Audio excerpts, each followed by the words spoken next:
Top player, technique part one. He's gonna go ahead and pass the side control, he's gonna hit his knee on belly. Boom. Let's start with the very first escape, okay? Remember, I'm always gotta be careful with both arms, but especially this arm. If I put it here, he can start to do things like pull my arm up and attack. So I always wanna make sure that I'm gonna try to keep my elbow tight so that he can't dig an underhook. And depending on the length of our forearm and the size of the player on top of us, sometimes my palm will line up on top of his knee. Other times, maybe my arms are longer. As long as I kind of have the inside of my wrist capping his knee, I can come up here, I can be on top of the knee, I can be here, I can be here. What I don't want is a pocket of space to develop, okay? And the reason I'm capping the knee is to keep him from driving his knee down to 3/4 mount or to the mount position. So I need to stop his knee's progress towards my armpit, all while not flaring. My other hand is gonna do what? The first one, we're gonna pitch it to the side. So my other hand is important. I wanna try to be palm up. And I'm not gonna grab the shin so much as I wanna grab where the shoelaces would be on the top of the foot. So they hit me on belly. I'm gonna cap him, but keep my arm in. I'm gonna take my other hand, I'm gonna come down on the foot. Okay, rotate with me. Keep going, keep going. Everybody see how I'm grabbing his foot where his shoelaces would be and not his ankle? Okay? I'm gonna grab the foot, I'm gonna extend the toe, I'm gonna shove his heel up towards his butt, and I'm gonna bridge. Now from the top of my bridge, I'm gonna turn my hips and shrimp out, and I'm gonna throw his shin back to the mat. Now with this space, just like on my normal hip escapes, my shin is gonna come back in, and I'm gonna create my guard. He passes, goes knee on belly, I'm gonna cap the knee, lift the foot, bridge, pitch, and come back in. He passes, goes again, cap the knee, lift the foot, bridge, throw my hips away and pitch his shin to the mat, recover. Pretty simple, right? All right, so first defense is just basically pitching that shin from the knee on belly off to the side, shrimping out and recovering into a knee frame. 6 minutes, 1, 2, 3.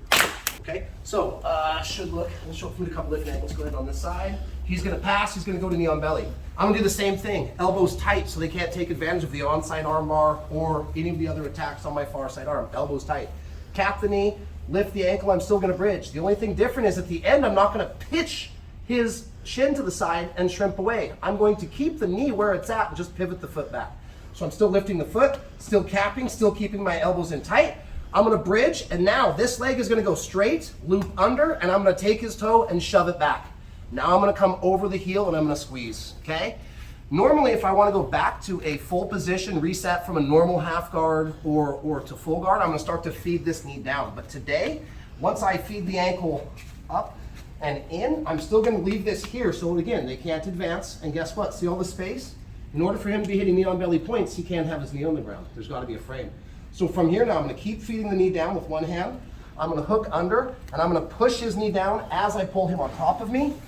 And I'm gonna come into my little pebble to my deep half, okay? So again, he goes knee on belly. I'm gonna bridge and feed the ankle between. And if I leave a bend in this leg, sometimes watch, if I leave my leg bent, it runs into it. So I wanna make sure to straighten my leg and circle it underneath as I feed his toe. Now I'm into my deep half, okay? We won't worry about taking the back from here. We won't worry about any of that type of stuff, but do remember that that is there, okay? So I'm bridging up, straightening my leg under, and now the knee stays, and I'm just gonna push the toe down, pinch it. Now I'm gonna hook behind, I'm gonna pull myself into deep half. Does that 6 count minutes. as an advantage point? From Going from full guard into a half?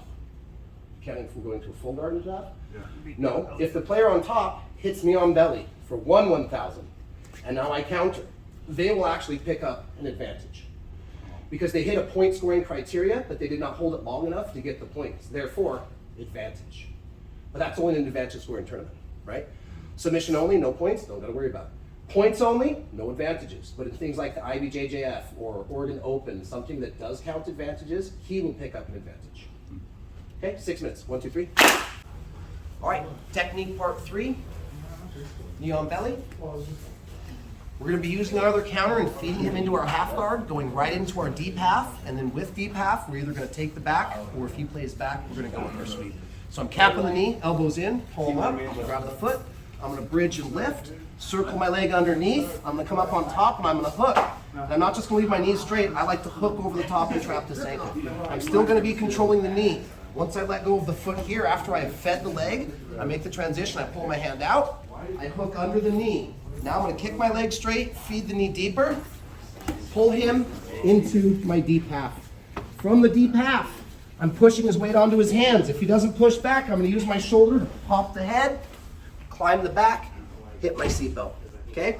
The other option, go ahead and stay over there in front ankle.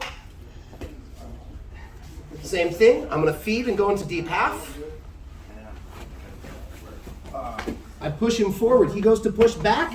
I'm gonna pull here, and now I'm gonna bridge my hips up, come around here. Okay, now that he's here, I went to push him forward, he goes to push back. I'm still gonna be pulling here. This time I'm gonna squeeze my legs, put my feet on the ground. I'm gonna bridge and pin his hips here. Now I'm gonna finish. Walk my legs back to the center line, drop my knee, run my back step and my hand off, collect the head, and the under. Knee on belly defense to deep half, and then we can either take the back or we can sweep for the 2 points and pass. This is going to be like a modified single leg X sweep from when they go knee on belly. Okay, if it's too much for us today, we'll play with it, and then it comes up again, we'll feel it. But if we can get this right away, we're going to be kind of ahead of the curve. I usually don't like to show this to people if they're under a blue or purple belt because we got to kind of learn our fundamentals first, but we'll give us something a little bit more advanced to play with. All right, so from the other end. They go knee on belly, same thing, hands in, I'm gonna frame the hip, I'm not reaching up, he's got a very small space to run his shin in armbar. I'm gonna upa, I'm gonna fit my one knee in, and I'm gonna try and get my other leg like I'm making a sandwich on top of his thighs. When I'm here, I'm gonna pinch, grab the knee, I'm gonna pull it towards me, so both of his legs are hemmed up. As I'm pinching my legs, I'm gonna throw my knees at the mat and then sit up and come forward. Now, the way that our legs are entangled, he can't put me in 50-50 because I'm in an open guard posture. So all I have to do is reach down to grab his head, smash his leg, sprawl out, and take my side control. Okay, so again, knee in the crotch, knee over the hip, pinch the knees, sweep. Now that I'm up, push his knees to the mat like in a Toriano, grab the head, sprawl and pass. Okay, one more time at a medium to full speed.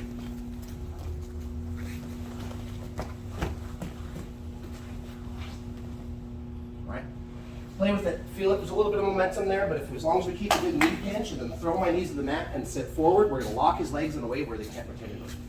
1, 2, 3.